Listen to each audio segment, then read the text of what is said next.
in this Navaratra, near Navaratra season, when the idea of some talk came about, I said, let's address on Tripura for two different reasons.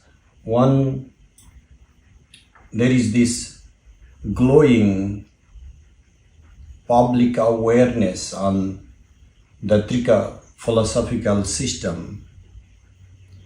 And then next, the public consumption of the form and the name of Tripura, the publicity, even though in the north, mostly the sadhakas are aware of the name Tripura. If you go to the south, Lalita Sahasranama to the southern is like Hanuman Chalisa for the northern. It's an object of public consumption, which is good. But what I feel is lacking is sambandha, the connection between these two systems. Yoginam tu visheshosti sambandhe savadhanata. What is so special about yogis is the attentiveness on connection. Well, that sambandha connection might have been used in a different context. I'm using in this context our yoga, our meditation today is to explore the nexus. If you are interested to deepen your understanding of the philosophy and the meditative practices within the tradition of Tripura, you are most welcome to join the talk series that is soon starting through Vimarsha Foundation. Today I will just address what I have committed to briefly uncover what I have myself noticed, a nexus between these two systems. And that has been particularly a need of the day, because that is the one thing the public awareness is lacking. Again, when we talk of the Trika, liturgically speaking, if we are talking about the Trika deities, Para, Para, and Apara, or the system of Tripura that integrates so many different divinities, I expect you all to be open-minded and go back to the early Sakta practices, indigenous Sakta practices, before they were composed in any text. You know, even the later texts on Tripura address primarily Karnat Karna Pradeshena Sampraptam Avanitale. These teachings have reached to us by means of years, from one year to the next. When some students ask me, what is the reference for this, Guruji? Half the time I say my Guruji is the reference, and that is very confusing, particularly as a scholar. You know, in the modern times, we need to have a proper footnote. We can't say in footnote, this is my Guruji talking. But this is a serious lack of understanding about how the Indic traditions have thrived for multiple millennia. Everything is not about book. The practices in Tantra are not all encoded in the book, and books are a mere codification of the experiences in the living lineages of the Gurus. So we who belong to the tradition and are also scholars in the modern context have a double obligation to not erase our originality, to vibrate through the speech of our gurus, while at the same time to not diminish the centrality of the text, so that we can also codify the experiences and the practices that are yet to be codified. The Yogini Kola system is the system of no system, of discrete goddesses, randomly and sometimes haphazardly organized. We can go to the 7 matrikas, Saptamatri, some early efforts to organize them. We can go to Ashtamatri. We can go to Navadurga, 9 goddesses, and now Bhavani, like Bhavani goddesses, still not encoded in the text, but very common in the Karnali or the Kashmir region in the far west Nepal and Kumaon Garhwal, and that's the northern part of Himachal, Uttar Pradesh. When we go to the encoded systems, we come across the texts of Kubjika that relate to both the systems. We can find within the Kubjika liturgies the mantras and the visualizations of the Trika deities such as Para, Para, Para and Apara, and the consorts Bhairava Sadbhava, Ratishekara and Navatman on the one hand, and the Kameshwari goddess, who is of course central to Tripura system, because Tripura Sundari is invoked as Kameshwari. To tell you that when we as a scholar say these systems have evolved and they were not always the same, for some people who have been practicing these things immediately have a reason to be skeptical that what is he talking about? This is my Guru said, and this is what I have in the book. You need to be open-minded. That is what sadhana is about. Sadhana is being attentive and open-minded. Sadhana is not to be block-headed. That's no sadhana. That's stubbornness. So what would it require then? It would require to read the texts and listen to the gurus openly. So read Agni Purana, just an example. When you read the Agni Purana, you will find that the nityas are not in any order. Just I'm giving you an example. Like, in the Tripura Sundari system, you have Panchadasa nityas, 15 these nityas, and Shodashi Mahatripura Sundari is the 16th nitya. And if you read the Agni Purana, you will find some of the nityas randomly described and prescribed for various practices. This allows that the nityas themselves were integrated in some later times and given within the system of Tripura and subsumed within the system of Tripura. So the same way, at one time, you can see that the different systems, different goddess traditions were subsumed within the system of Kubjika.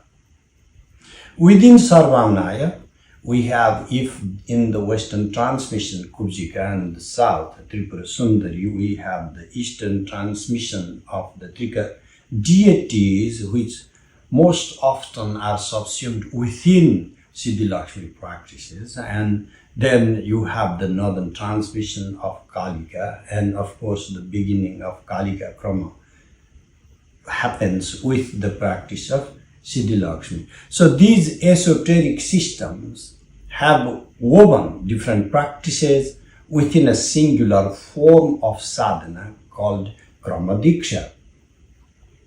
Anybody who has a Sakta Abhisheka or any higher Abhisheka would know that Tantric practice is not just to pick up one random deity, chant whatever the mantra you like, and then keep repeating that till you die or go insane. Tantric practice, like any other deeper sadhana, requires a constant and meticulous organization of different philosophies and visualizations within one integral system. And that is why, because most people today who belong to some or other form of Sakta sadhana are growingly unaware of the Krama system. And without Krama, there is no Shakti. Shakti comes, it reveals, manifests through the Krama. Now, next point I would give is the iconic relationship. There are many visualizations, of course, of Tripura Sundari.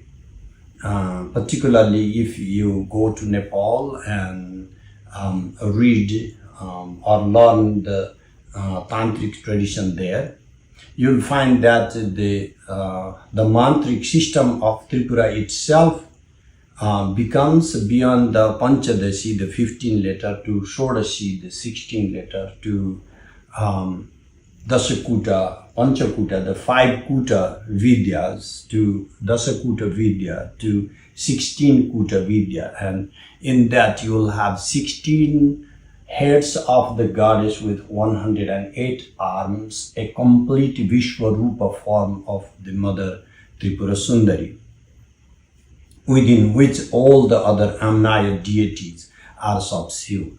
This process of subsumption in the Sarvāmnāya system is called samashti or integration. Without integration, the system of meticulous integration of different practices within the assembled kutas of a deity, you do not have the system of Sarvāmnāya. And when you go to the base, to the original practices, you will come across the fundamental visualization of Parapara and compare that with Tripura Sundari, not just her red hue, but also the weapons and gestures, and you will find a deeper connectivity there. Even the Bhairava, if in the case of Tripura is Kameshwara, the Bhairava for Parapara is Rati Shekhara. You can see a further connection there.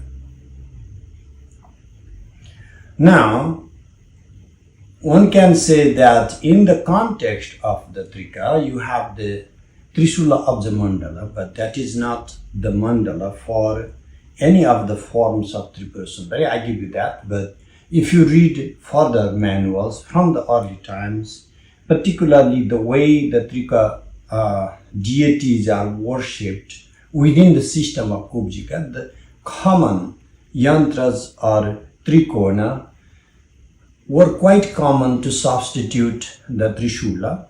So the core idea is the Trinity. The core idea is not whether this is a Trishula or a triangle. And that in the later Tantric texts got better represented in the triangle for its closeness and openness, because in the Trishula you have a mere openness of the 3 lines, but in Trikona also they are closed to make a triangle, and that the originality is of the womb of the mother. And for the Yogini Kolas as you all know, the central symbolism is the trikona, the womb of the mother, Bhaga, and so you worship Bhagamalini or various forms wherein for the Uttara Kalas or for all the yoginic Kalas, the centrality is of the womb is very explicit.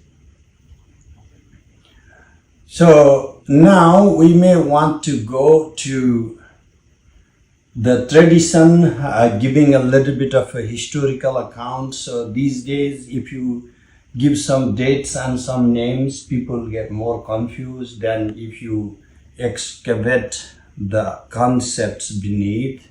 So to throw a few names, you can start from Jayaratha, because Jayaratha is the best example of the connection between Trika and Tripura Sundari systems. Jayaratha gave the most exquisite commentary upon Tripura Sundari. The Vamakeshwari Mata Tippani, his commentary upon the Vamakeshwari Mata, the most original agama within the system of Tripura Sundari. All Parasu, Kalparama and other texts are later compared to the original agama of Vamakeshwari Mata. At the same time, you all know Jayaratha is also the author of Viveka, the insight, the discriminating insight, Viveka upon the Sri Tantra Aloka, the light on Tantra of Abhinavagupta. By the way, the book has come with extensive notes with translation by Mark Diczkowski. And this is one of the books that you should read if you have even a very flimsy desire to understand Tantra. Because today when people think of Tantra, they just think of some ghoulish people living in cremation ground, or some scary people doing some magic, or some sex rites, and the deeper philosophical and meditative practices have been as if wiped out from public awareness. So today is the time that we popularize Sri Tantra Loka of Abhinavagupta, so people will have a deeper understanding of what Tantra is all about. Now let's go to the philosophical basis of these two systems, which are not two systems, Trika and Tripura Sundari. I'm saying they are integral, a single system, but give a couple more names so that I can convince you how deeply connected they are. Except for Bhaskara Raya, I am not fully convinced that Bhaskara Raya was educated enough on the Trika system. All the other commentators within the system of Tripura Sundari, primarily Amritanandanatha, but other than that, Shivananda and Vidyananda are explicitly referring to various Trika texts. They are exploiting the entire philosophical rubric to elaborate upon the aspects of Tripura Sundari, and without these philosophers, you cannot discover any deeper meaning of Tripura Sundari other than simply the liturgies. In the later times from Kashmir, because when we talk of Trika, we are talking about Kashmir because the most prominent philosophers from Kashmir gave the deeper meaning of the Trika system. And in the later times, you can read Sahib Kaul, for example. Sahib Kaul was the one of the prominent tantrikas in the later times, and his manuals that are yet to be edited are on Tripura Sundari practice. Yes, I was the foremost practitioner from Kashmir, and his practices actually were of Tripura Sundari. And you can see that Swami Lakshmanju also has given commentary on Panchastavi, the 5 central hymns within the system of Tripura Sundari. Therefore, this is not something I am speaking out of the lineage. The central philosophies, number 1, pure monism.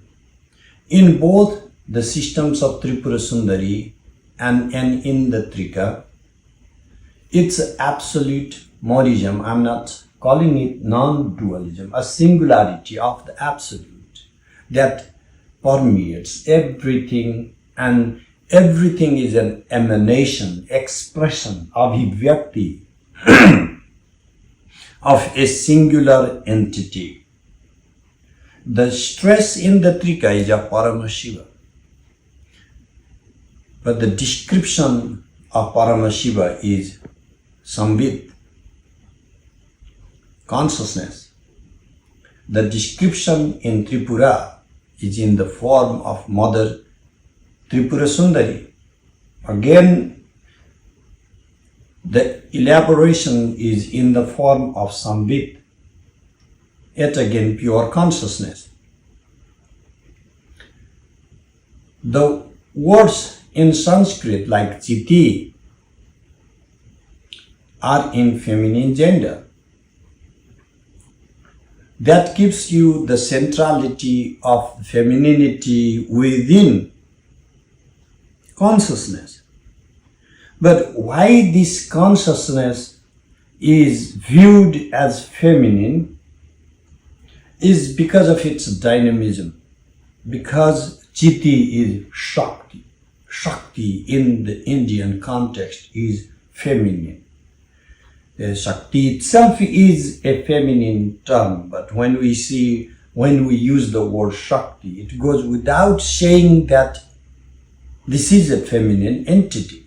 There is no masculine Shakti. Shivaha Shaktya Yukta Yadi Bhavati Shaktaha Prabhavitum is Shiva and Shakti. If in absence of Shiva, a Shakti, what happens? Shiva becomes Shava. That is a basic understanding of the Shaivas. So this singularity has a central focus on Samvit, only that in the Shakta system of Tripura, this is very much feminine. In Trika, mostly it is viewed as the centrality of Paramashiva, the Supreme Shiva. Now come to the dyad. This singular entity of pure consciousness divides itself. It's not a division or a splitting apart, but rather a manifestation of 2 aspects of prakasa, illumination, and vimarsa, reflexivity. What does this mean? The light, for example, your torchlight, your lamp, or the sun, they illumine objects and you see, but they do not appropriate what they reveal. They are not aware of what they project, what they display.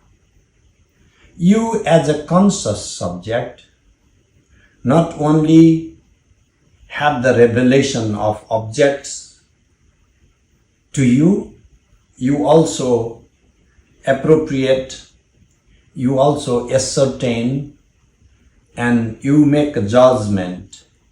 You have judgmental knowledge of the object as object. That is the role of vimarsa. So this prakasa, pure illumination from the tantric perspective is not enough. This prakasa also needs to have vimarsa. But this is, while interpreted as 2 different entities as if Shiva and Shakti, Prakasha and Vimarsha, dyadic structure. This does not impose Dvaita, duality. Because there is no Prakasha without Vimarsha, there is no Vimarsha without Prakasha.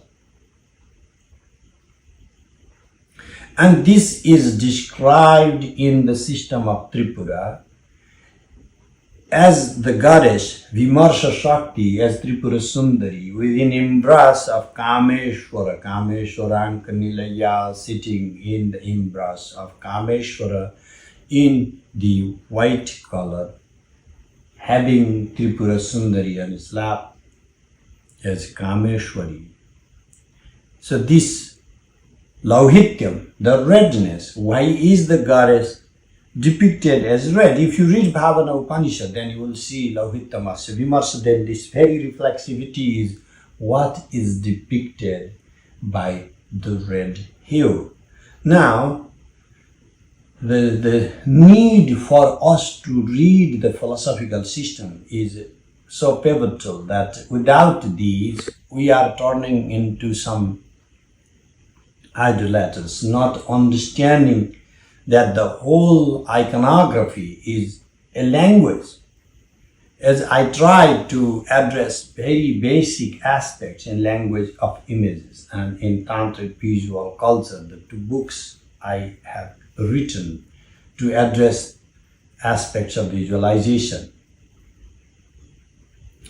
The third step would be, I can describe in the triadic structure.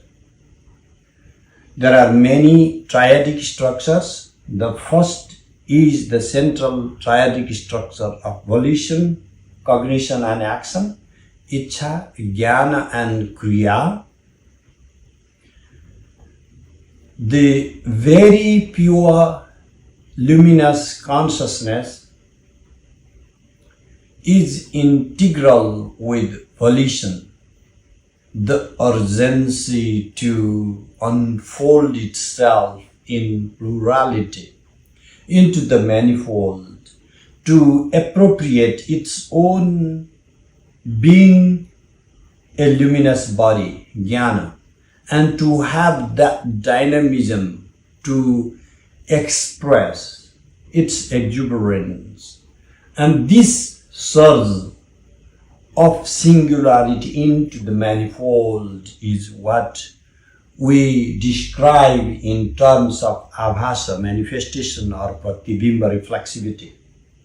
This mirroring is a metaphor of simulations. This mirroring is a metaphor of also multiplication. In here, simulation and multiplication do not make a difference, because what we are calling as simulated manifold is not an illusory expression, but the very expression, articulation of the intrinsic forces that constitute the singular entity of your being consciousness, Parama Shiva, which is identical to Sambit or Tripura Sundari. The next triadic structure would be that of the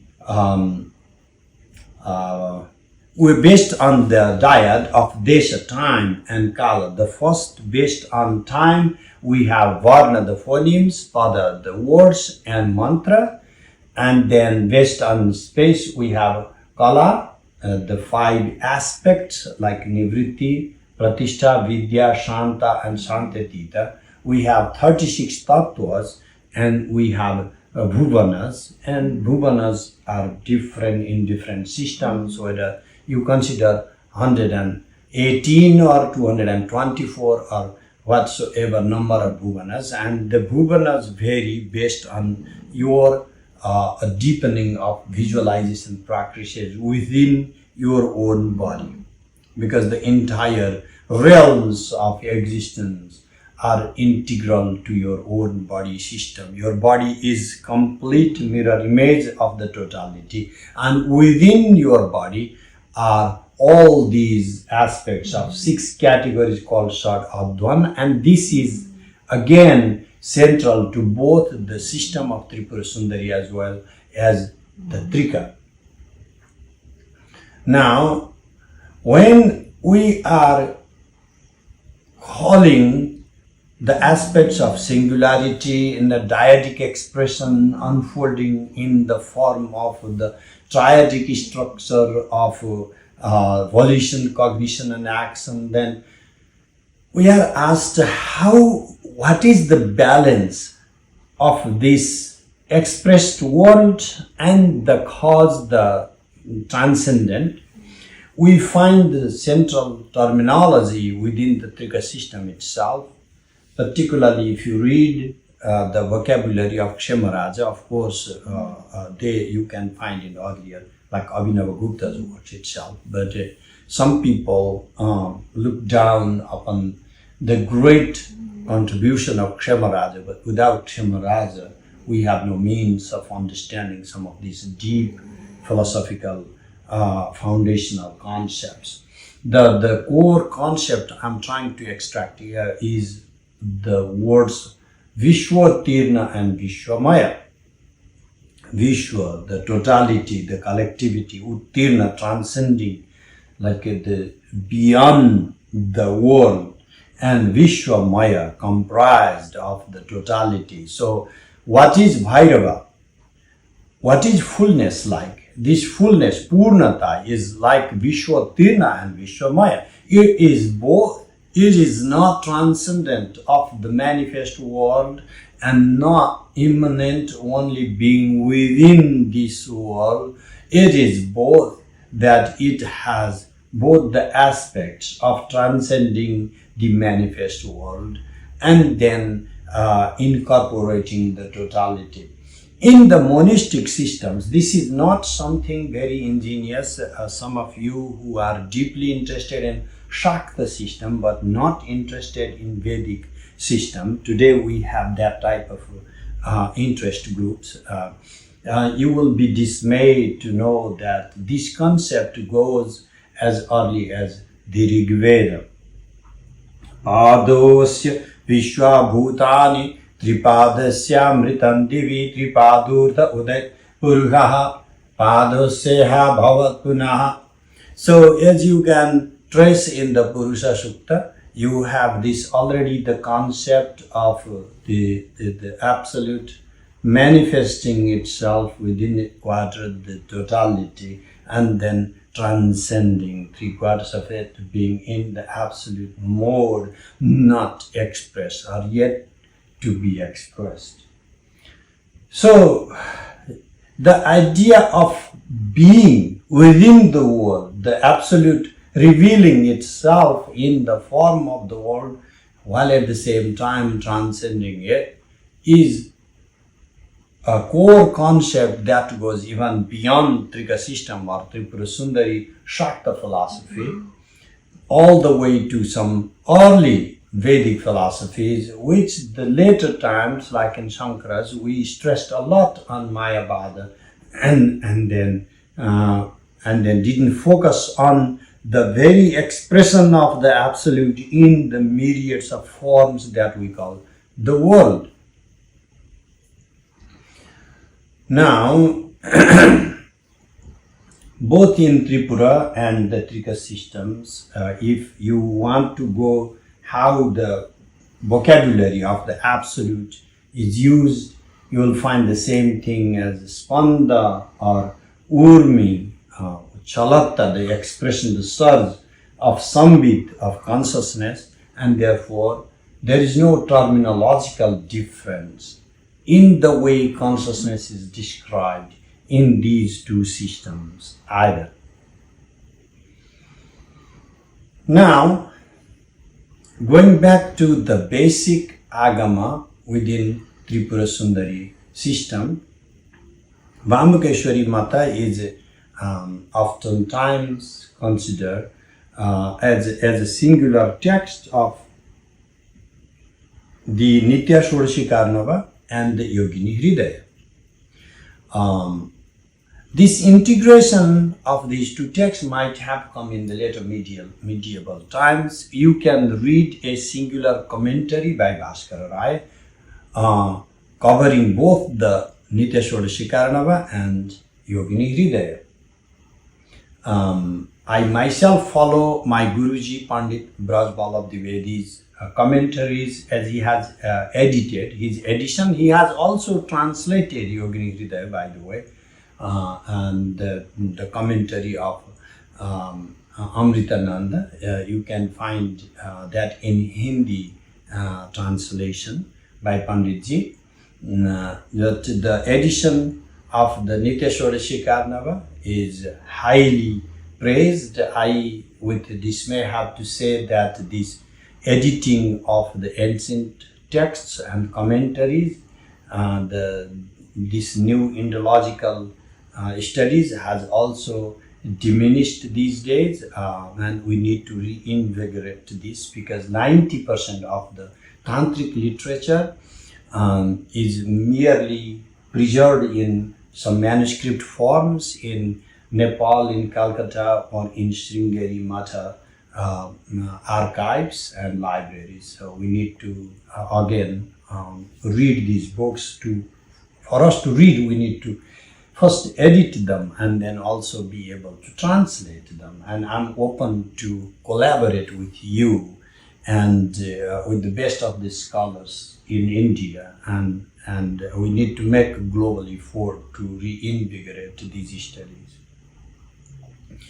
Coming back to the text, Yogini Hridaya, in 3 sections, Chakra Sanketa, Mantra Sanketa, and Mudra Sanketa. When you read these 3 indications and read the commentaries, mostly what gets overlooked is the Trika philosophical system of the upayas, 3 upayas, the means of realization: Shambhava Upaya, Sakta Upaya, and Anava Upaya. In this last part of my conversation, I will just address that particular aspect, and so that we will have some time for open conversation. In the Trika, coming from Malini Vijayottara, these 3 upayas provide 150 different forms of samavesha and are therefore crucial to all forms of mantra or visualization practices. The Sambhava Upaya you can call Ichha Upaya, a pure will, the very strong will of sadhaka, gives a sudden realization of oneself as Paramashiva. There is no doing, there is no practicing, there is no visualization, there is no breathing exercises, there is nothing, a pure will. Because after all, if you are Shiva, why would you need any practices to realize that? Valid point, just believe itself and then you are there. But this sudden realization is not, I want to believe it. Please pay attention. There is a big difference between you knowing and believing. Do you believe that you are a human being? Or do you just know, take it for granted? You see, when you start repeating, I believe that I'm a human being, and keep repeating as a mantra, that's just very moronic. So when you start repeating the will, that does not constitute will. When you keep repeating you are Shiva, that doesn't confirm any Shivaness. So the idea is this pure source of will happens or does not happen, and if it does not happen, do not keep pretending. Just go to Sakta Upaya. Integrate Sakta Upaya within your system. I'm not saying then stop believing in it, but what I mean is you need more than believing. You need a deeper analytical practices that we call Sakta Upaya. And then some systemic visualization practices that we call Anava Upaya. If you read just a line from the Yogini Hridaya, for example,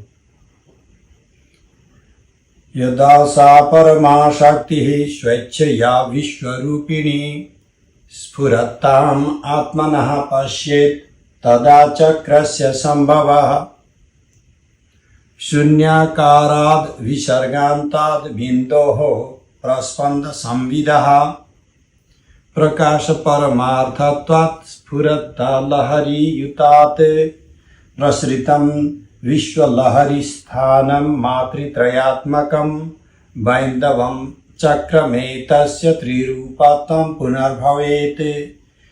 If I could just translate this, that would be just sufficient for today. Yada sa parama shakti, the absolute Shakti, Swetchaya Vishwarupini, when with her own will manifest in the form of the world, Spuratam Atmanaha Pashyet,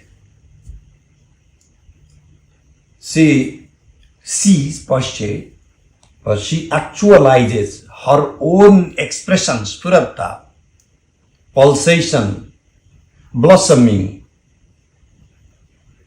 Tada chakrasya sambhava, then there is the manifestation of chakra.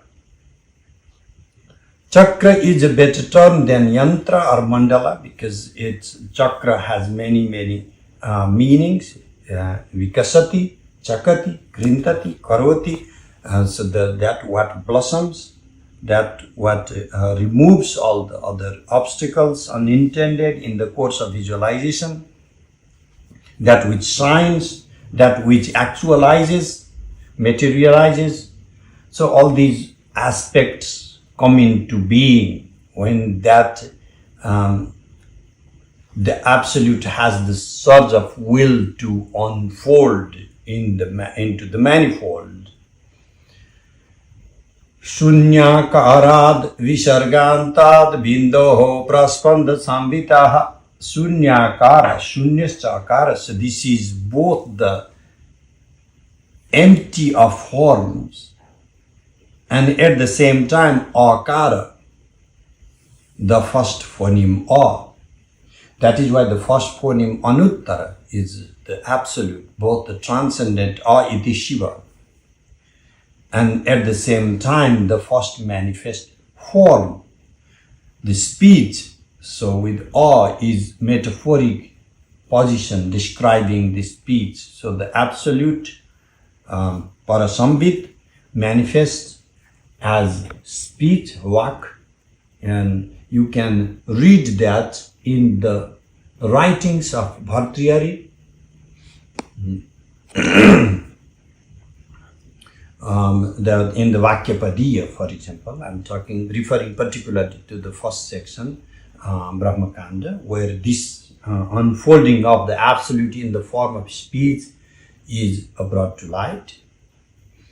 So what it has is prakasha paramarthatva. This absolute nature of itself is illumination, and it is endowed with spurata, the expressiveness, the tides, lahari, the tides of expressiveness endowed within.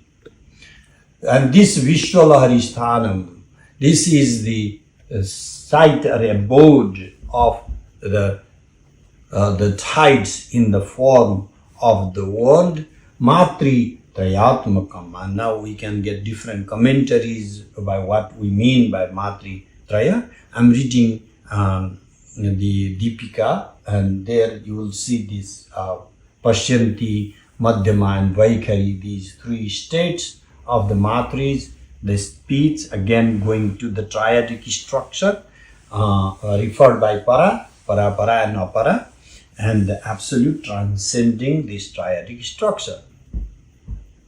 This is what is the Bindava, the drop, the seminal drop, the Bindu chakra, Sarvāmnāya chakra. So this is what the Bindu is all about. That is already subsuming the triadic structure within. And what is Trikona? What is the first triangle within the chakra is merely the emanation, the expression of already integral forces within Bindu. If Bindu is referring to Shiva, then this Trikona is subsumed within Bindu. And this in the liturgies you can find in the Sarvāmnāya of going worshipping beyond the point of a chakra in the form of the internal trikona and going even beyond that and then worshipping, visualizing the Shambhava practices in the Shatkona, in the hexagon form that you can only visualize. You cannot ever draw any yantra of a drop and inside of the singular drop a trikona and inside the trikona having hexagons. That's not generally how you draw a yantra. So this is the transcendence and immanence of the pure consciousness to unfold and envelop both the world, the manifest form, and the speech that expresses the manifest form. And if these ideas are crucial to Trika system, so also is the Tripura Sundari tradition. And then the Upaya system brings this to light, brings this to centrality.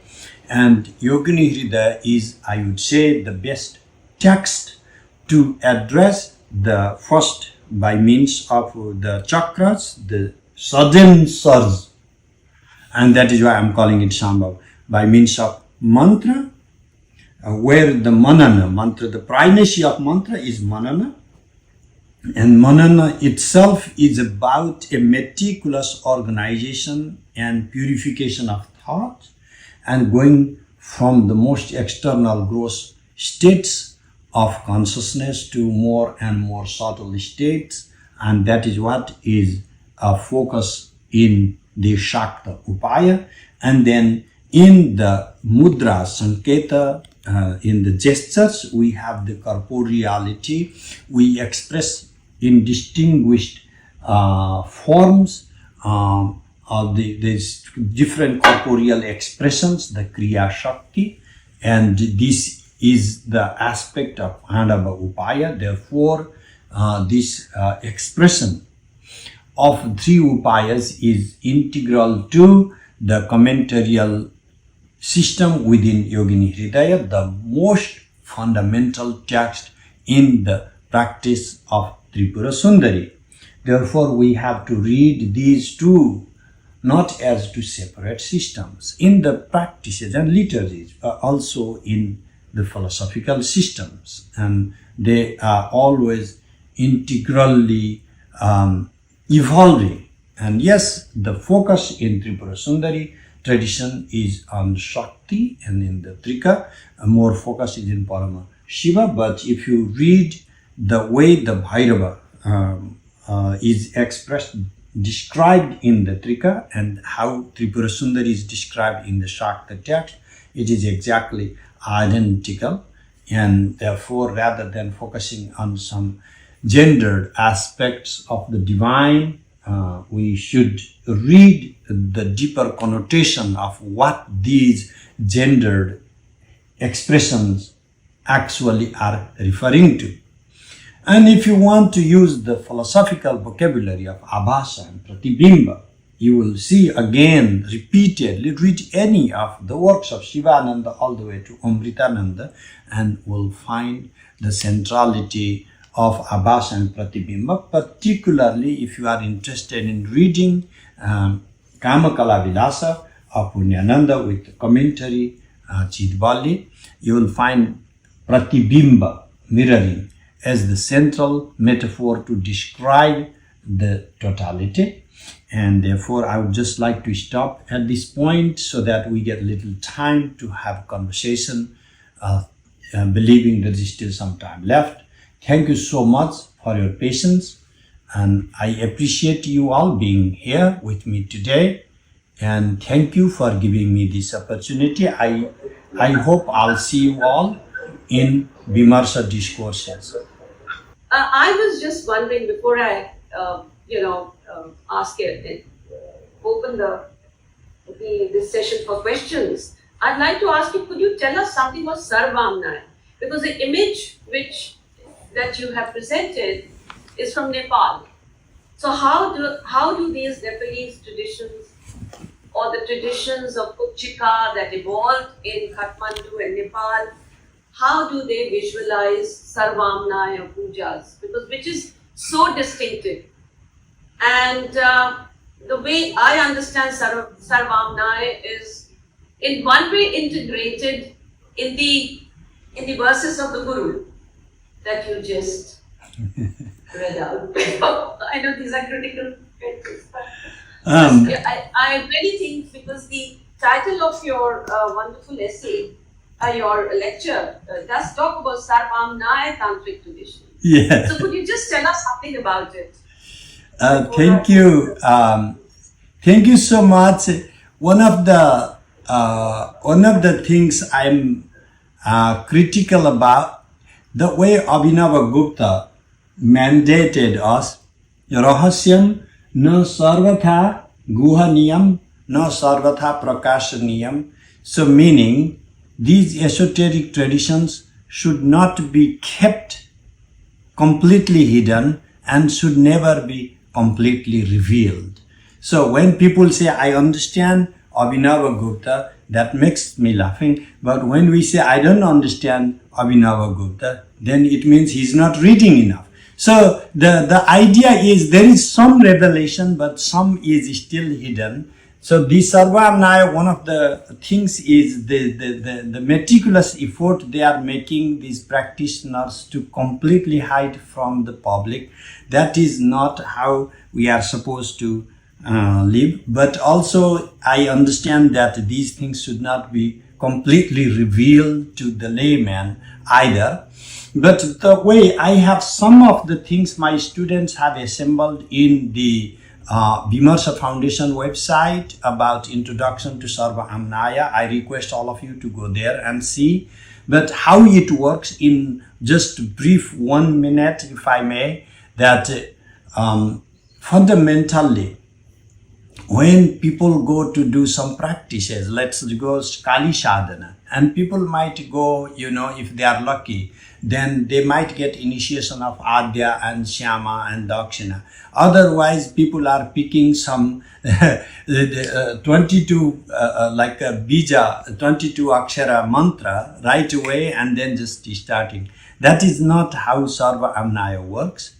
In the Sarvāmnāya, because the goddess is singular, all the goddesses are her very manifestations. It is not that there are some kind of completely different women in some neighbors' houses, like many people imagine, like Siddhi Lakshmi belongs to Lakshmi being Narayana, and then Kali belongs to Shiva, and something. Nobody belongs to nobody. Shakti is absolute. She manifests in all different possible forms, and her expression is in the form of Chit, Ananda, Ichha, Jnana and Kriya, in this fivefold pentadic structure, in the form of the Sambhava, Chit, pure expressions, and the bliss states, and Ichha, Jnana and Kriya, these three triadic structures. The same way in the Pashupati, that 5 faces of Lord Pashupati,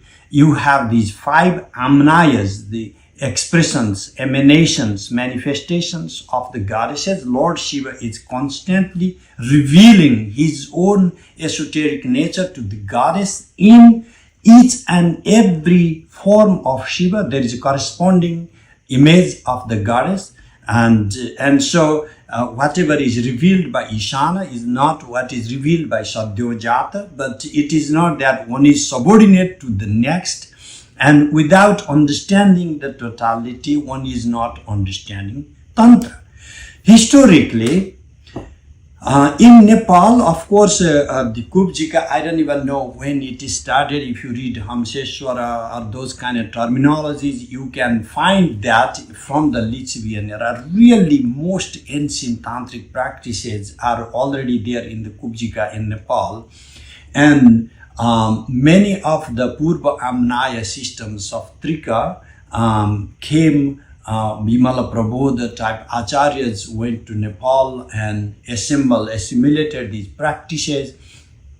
many of the southern practices came to Nepal and just enriched the practices already existing there by means of the Bhatta system we have in Nepal.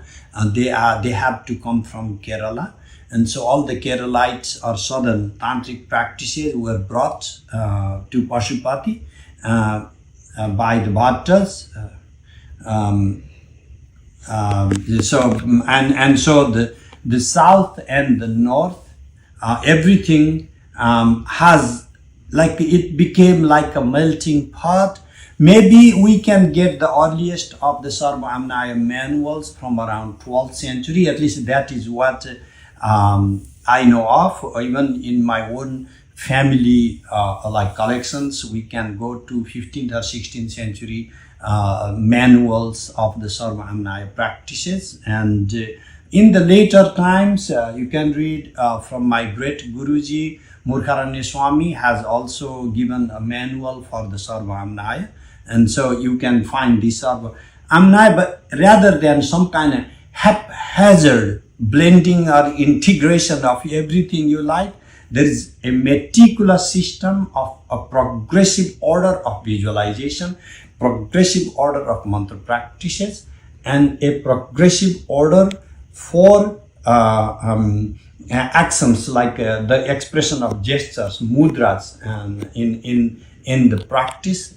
So Sarvāmnāya is not like everything goes around kind of haphazard system. Sarvāmnāya is like there is a totality of the Amnayas being revealed by Shiva as an integral body of Shiva himself, and Shiva reveals his true nature to Shakti in various forms, and so there is an order. And our tantric sadhana is not to stick to some random mantra and then just keep repeating till you become like turn into a ghost or something, but rather to understand the system. And that's basically what Sarvāmnāya is about. Thank you so much. Questions?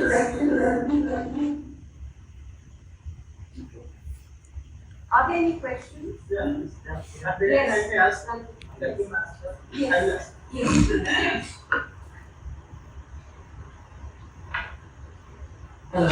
I'm sorry. So the speakers should be able to hear. There's a question Why don't you come here? Yes, because you have to speak into the speaker, which is the laptop.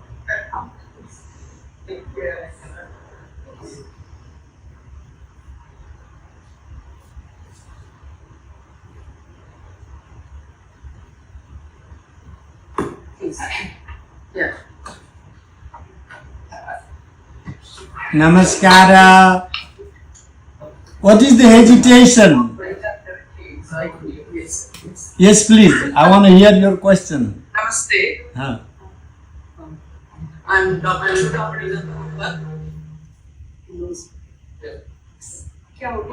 So दो mic use कर रहे हैं आप लोग. Just remove one of the mics. Just speak in only one.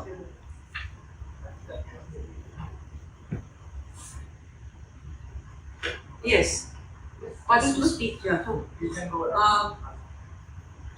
In south, that is in Mysore, you must be aware of the Sri Tattva Nidhi, the volumes of Sri Tattva Nidhi, where one of the volume is on Shakti Nidhi, and it is mainly on Tripura Sundari. And we also have a temple known as Tripura Sundari Temple, but it is also known as Tibba Devi. So this Tripura Sundari concept in south and Tripura in the north, are they different? Because as you mentioned, Lalita Sahasranama and Saundarya Lahari is so familiar, every household will be singing in the evenings in south. We all chant that. So it's always in my mind that how they are different. No, I think that our focus should be in deepening understanding rather than focusing on if they are different. Let me tell you why. Modern academic scholarship teaches us to discover differences. This is, if you write a book and this is very different from that, that's very scholarly work. And this type of concept is pretty Western, and this type of concept didn't exist in India. And some Indologists taught us that to be a scholar is about to, decide how they are very different. And I'm not therefore giving like a counter way of reading, but these are just some, meaningless efforts to create something that doesn't exist there. I had this auspicious occasion to be in Mysore last December, and I was told by my friends, some of them are here, that how this Mysore is actually Mahishasura, and then the goddess up on the hill, Chandi, Chamundeshwari, is the one who subdues demon Mahishasura. Any tantric practice that does not recognize the centrality of Mother Chamundeshwari is not a tantric practice. This is just a sort of a tumor rooting on a tree, and not a tree itself. You have the semblance of practice, and then the other thing is the practice itself. The practice itself is grounded as the mother's, this temple itself, as you can see, the Trikona, the heightened, and the goddess being at its peak, the Chamundeshwari. And that is what it is in Nepal also, the centrality of Chamunda.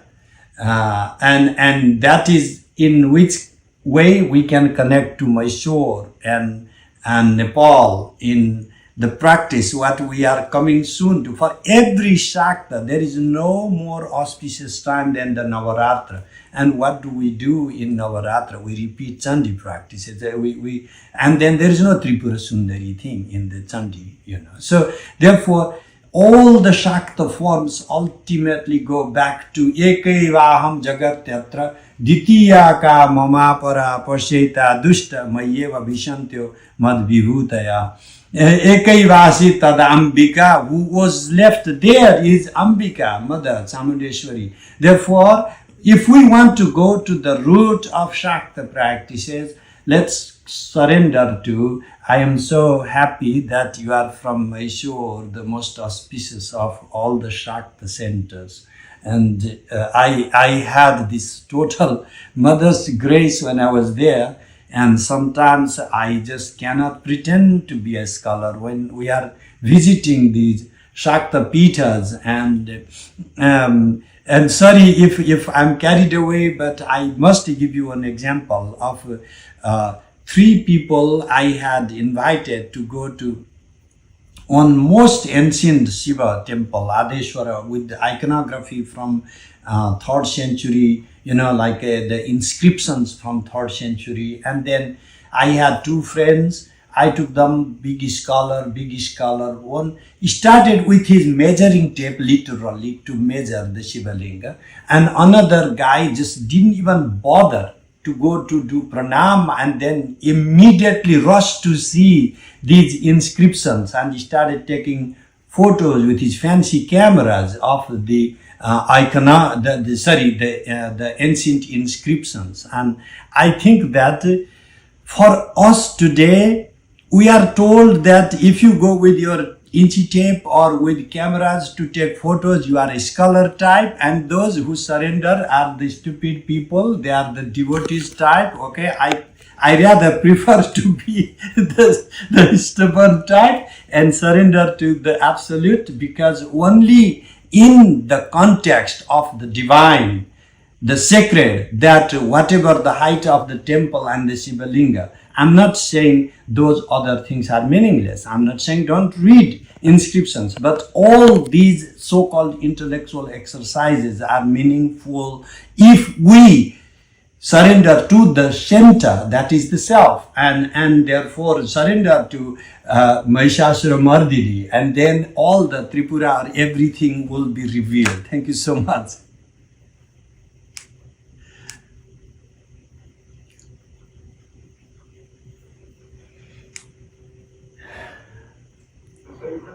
There is one more question, Sthaneshwar.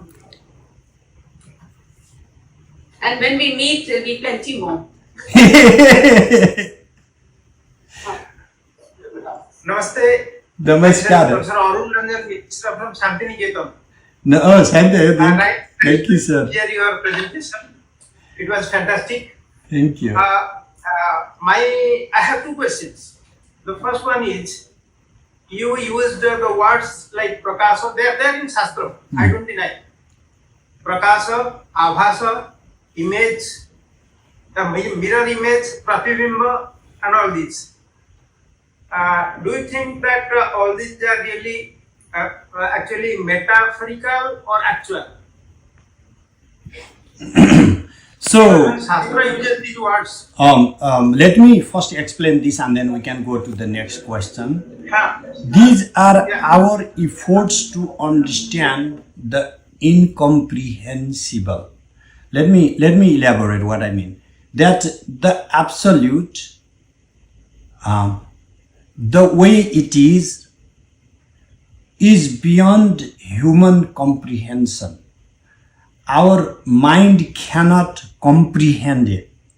And we are simply trying to put some terms to make it comprehensible. Tripura, let's forget abhasa or pratibimba or all these. Tripura. Pura means beyond. Tri means triad. And Tripura, Pura means the cities, citadels. Three. The word Tripura means that is beyond the triadic structures, while at the same time is expressed in the triadic forms. Our mind cannot comprehend the paradox. Tripura is a paradox. She is both the transcendent and the immanent. To say something transcendent and the immanent is a paradox. I started talking to a Nyayika and then Nyaya wants things properly categorized. And then when I say it is both Vishwatirna Vishwamaya, he just left me thinking I'm just dumb. Because, this is... When we are doing research, actually, we should have something comprehensible, not something mystified. And then Shastra also says, Nema Vidyuto Bhanti Putoyam Agni. So the consciousness cannot be lighted. There is no light in enlightenment. Number one, that we should know. There is no light in enlightenment. Therefore, these words should not, they are really metaphorical, and consciousness cannot be having a pratibimba. It cannot be reflected because that is supreme consciousness or any consciousness. They cannot be reflected. So these pratibimba, abhasa, etc., they should be metaphorical. That is what I used to ask. What is your opinion? No, what can and cannot be is based on our ability to comprehend. I myself think of me as an ant. And hypothetically, somebody who did cognitive scientific research said ants could have a counting ability to the number 7. So they were able to distinguish 7 different sweet objects or whatever. And so then for them infinity is 8 because they are, cognitively impaired to comprehend anything beyond 7. The same way, whatever we as humans have the capacity to comprehend, and then we think everything has to be within that, and other than that we cannot, and that is the way the absolute has to be. Consciousness, the absolute, has to be incomprehensible or not coming in terms of reflection. So our human pinning down into what can and cannot be is merely trying to put words, language. Just can is a concept, cannot is a concept. Get out of concepts and we will have a good conversation. Very much.